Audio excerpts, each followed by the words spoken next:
Il me semble que tous nos problèmes viennent du fait que nous sommes impuissants à les régler. Nous sommes impuissants à régler nos problèmes. Nous n'avons pas de puissance politique. Or, cette impuissance politique, si j'essaie de comprendre d'où vient notre impuissance politique, elle ne tombe pas du ciel, elle est écrite quelque part, elle est programmée quelque part. Il y a un texte dans lequel il est écrit que les citoyens, entre guillemets les citoyens, parce qu'en fait ce ne sont que des électeurs, mais les citoyens ne peuvent rien faire entre deux élections. Ce texte, c'est la Constitution. Est-ce que les gens qui écrivent la Constitution partout dans le monde ne sont pas des gens qui ont un intérêt personnel puissant à ne pas écrire une démocratie? Et je crois que c'est le cas. C'est-à-dire que nous les autres, nous laissons partout dans le monde, par paresse, par complexe d'infériorité, par ignorance, par peur, par couardise, nous laissons écrire les constitutions par les parlementaires, les ministres, les juges, les hommes de pouvoir, les hommes de parti, c'est-à-dire tous ceux qui précisément ne devraient pas écrire les règles puisqu'ils devraient craindre ces règles. Une constitution, c'est un outil majeur, et les banquiers le savent, ils écrivent eux la constitution, ils sont moins bêtes que nous. Eux, ils ont compris que ça se joue là, que toutes les administrations obéissent à la Constitution, que la police obéit aux constitutions, que l'armée obéit à la Constitution, toutes les administrations, les huissiers, tous ces gens-là obéissent à la Constitution. Les banquiers le savent, ils écrivent la Constitution. Et nous, on dit non, c'est pas ça, il faut changer le rapport de force, gna gna gna gna gna gna gna. On devrait écrire nous-mêmes notre Constitution. Ça changerait tout. Parce que si c'était des gens qui, enfin, étaient des gens qui n'écrivent pas des règles pour eux-mêmes, mécaniquement, parce que c'est leur intérêt de peuple, de simples citoyens sans pouvoir, ils programmeraient la puissance du peuple et les contrôles quotidiens des pouvoirs. Donc, je pense que la catastrophe écologique n'est qu'un morceau, une partie du feu de forêt, mais que la source du feu de forêt, le lance-flamme quotidien qui alimente les différents feux de forêt que sont le racisme, l'injustice dans l'entreprise, le droit féodal des propriétaires qui permet aux propriétaires d'opprimer les travailleurs, la corruption dans les milieux politiques, la catastrophe monétaire qui fait que nous manquons d'argent alors que c'est si facile de le créer. Tout ça, c'est des conséquences et des feux de forêt avec un lance-flamme unique qui est le suffrage universel qui donne le pouvoir, tout le pouvoir, aux plus riches. Techniquement, nous savons très bien quels sont nos problèmes. Techniquement, nous savons très bien quelles sont les alternatives.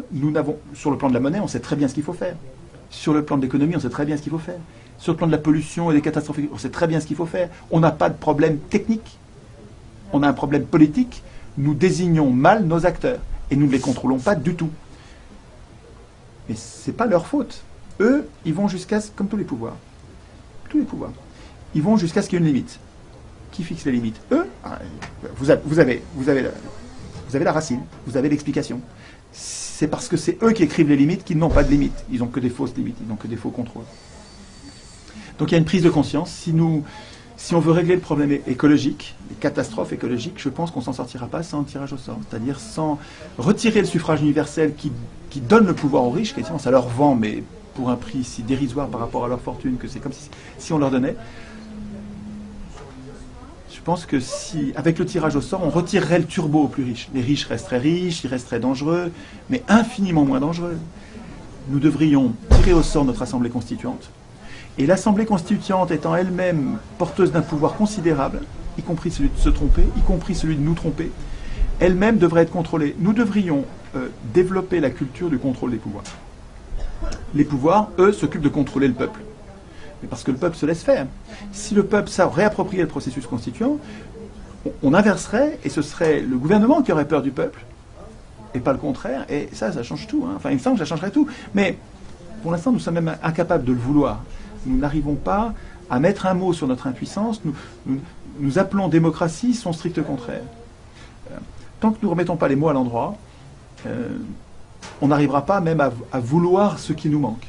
Si on comprend ce qu'est une vraie démocratie, c'est-à-dire le pouvoir du peuple qui vote lui-même ses lois directement et qui désigne ses représentants par tirage au sort pour les affaiblir. Pas pour voter les lois, ce n'est pas les tirés au sort qui votent les lois. Les tirés au sort, ils font la police. Les tirés au sort, ils sont magistrats. Les tirés au sort, ils préparent les lois parce que les citoyens sont trop nombreux pour préparer les lois. Mais pour voter les lois, c'est les citoyens. Ça, la démocratie. quand on remet les mots à l'endroit, on se donne le moyen de vouloir que ça advienne. Et à ce moment-là, si on se passe le mot en disant ce qu'il nous faut, c'est une vraie démocratie, donc consubstantiellement du tirage au sort. C'est-à-dire que c'est indissociable. Il n'y a pas de démocratie sans tirage au sort.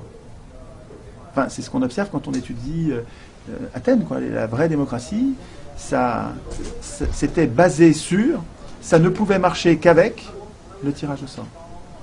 Et donc, si nous nous passons le mot entre nous et que nous devenons des milliers, des millions, des milliards, hein, parce qu'il faut que ce soit, faut pas que ce soit dans un seul pays, il faut que nous soyons, il faut que plusieurs démocraties naissent en même temps pour qu'elles puissent s'aider mutuellement contre les oligarchies environnantes.